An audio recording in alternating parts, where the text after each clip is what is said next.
Bayangan dari Samara, kisah Raja Al-Mu'tasim sang pendiri tentara Turki. Bye-bye. Anak dari bayangan. Di pagi yang lembut di musim semi, pada tahun 795 Masehi, di jantung kekhalifahan Abbasiyah yang masih berkilauan dengan cahaya kejayaan, seorang bayi laki-laki menangis untuk pertama kalinya di dalam istana. Harun ar-Rasyid.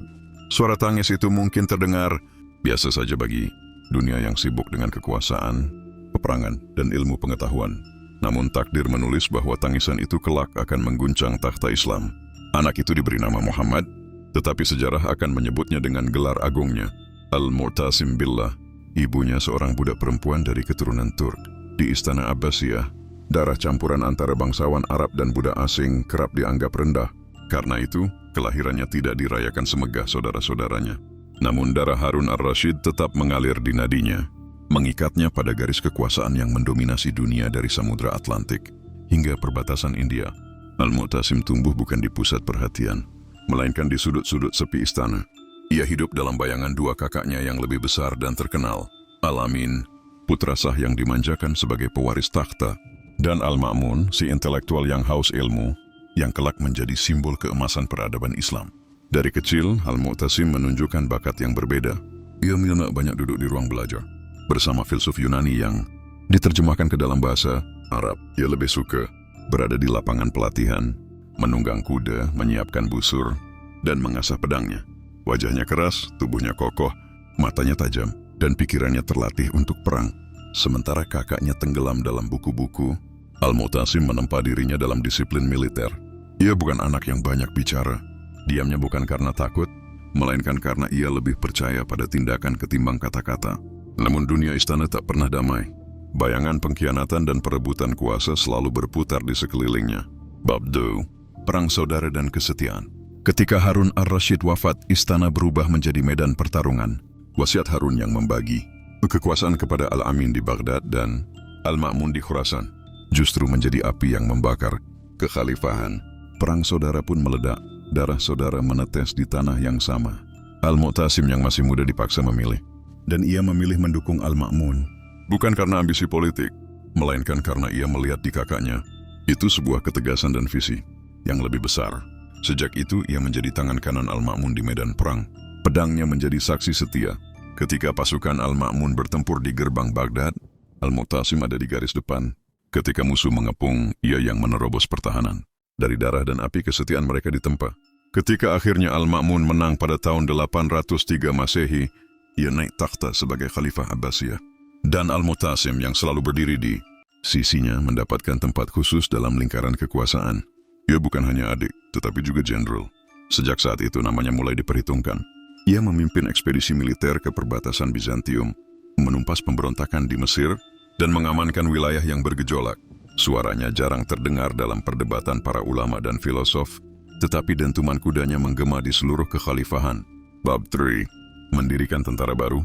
Ketika Al-Ma'mun wafat pada tahun 833, takhta berpindah ke tangan Al-Mu'tasim. Kekuasaan itu bukan hadiah. Ia adalah beban berat. Kekhalifahan Abbasiyah telah meluas begitu besar, tetapi tubuhnya mulai rapuh. Wilayah dari Mesir hingga Persia penuh gejolak, dan para pejabat istana sibuk berebut pengaruh.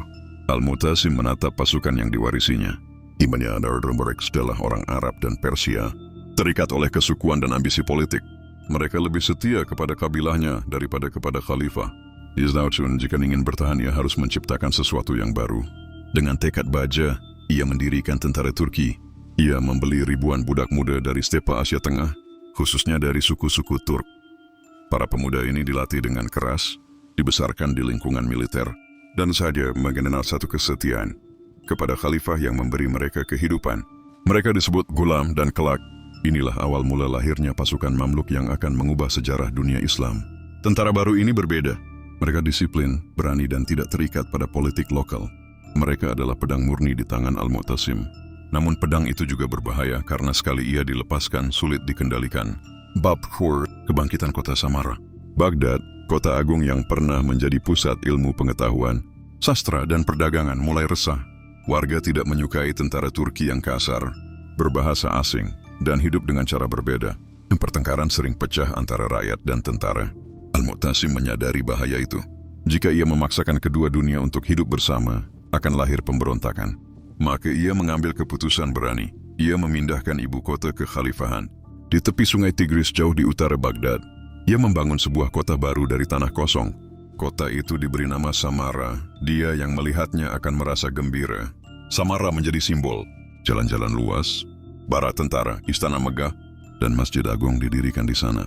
Kota itu menjadi benteng militer dan pusat kekuasaan yang terpisah dari keramaian Baghdad.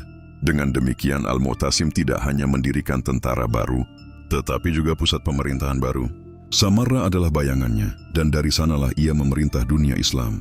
Bab V. Menyerang Kekaisaran Bizantium. Tahun demi tahun berlalu. Di perbatasan Asia Kecil, Bizantium semakin berani menyerang kota-kota Muslim.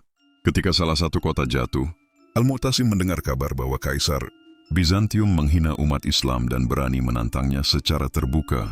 Ia tidak tinggal diam. Ia memimpin ekspedisi besar, mengerahkan pasukan Turki barunya. Ribuan kuda melintas padang, panji hitam Abbasiyah berkibar melawan salib Bizantium. Targetnya adalah Amorium, kota penting dan simbol kebanggaan Bizantium. Pengepungan berlangsung lama dan penuh darah. Namun pada akhirnya kota itu jatuh. Kemenangan di Amorium mengguncang dunia Kristen. Bizantium terhina, sementara dunia Islam bersorak. Nama Al-Mu'tasim melambung, disandingkan dengan para pahlawan perang besar. Bab 6. Pemberontakan Babak Khurrami. Namun bahaya tak hanya datang dari luar. Di pegunungan Azerbaijan, seorang pemimpin karismatik bernama Babak Khurrami menyalakan api pemberontakan.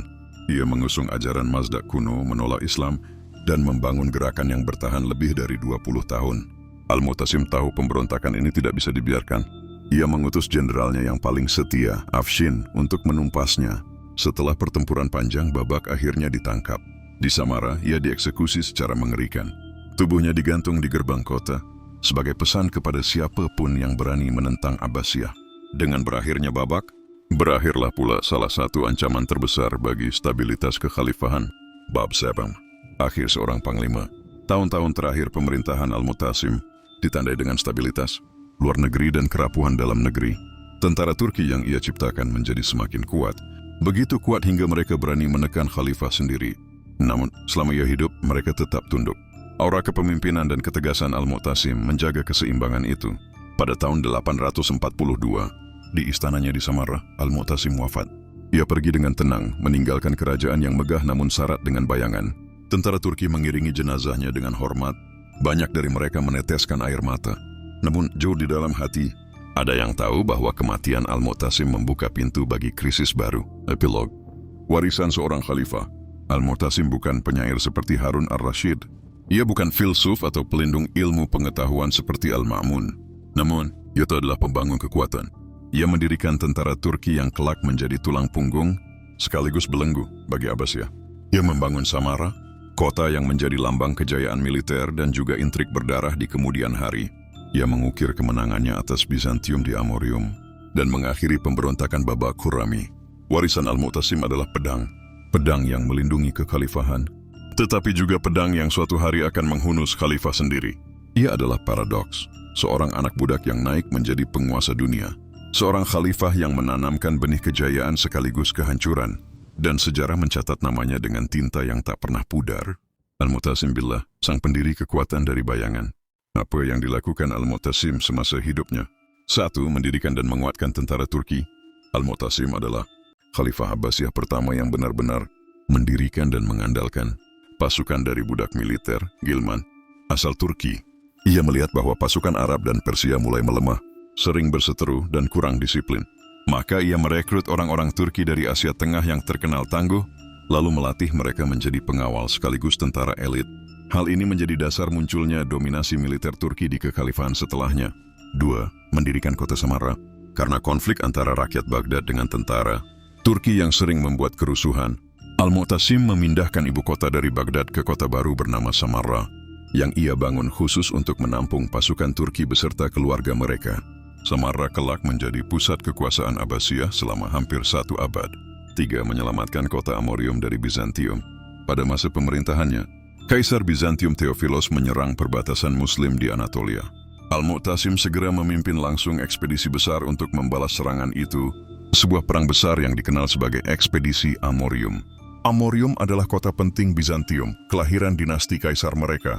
Kota itu akhirnya jatuh ke tangan pasukan Al-Mu'tasim. setelah pengepungan panjang. Ini dianggap kemenangan besar umat Islam kala itu. 4. Memperkuat angkatan laut dan pertahanan perbatasan. Al-Mu'tasim memperkuat garis pertahanan di Anatolia, perbatasan dengan Bizantium, serta memperluas pembangunan benteng di Tugur, daerah perbatasan. Ia juga meningkatkan armada laut Abbasiyah agar mampu menghadapi Bizantium di Laut Tengah. Ini kesimpulan hidupnya. Al-Mu'tasim adalah khalifah yang terkenal sebagai seorang pejuang dan pendiri kekuatan militer baru dalam Abbasiyah. Ia bukan hanya membangun kota Samara dan menaklukkan Amorium, tetapi juga mewariskan perubahan besar dalam struktur tentara Abbasiyah. Pemerintahannya mencerminkan pergeseran dari politik berbasis Arab Persia menuju dominasi militer Turki yang kelak mewarnai sejarah Islam berabad-abad kemudian.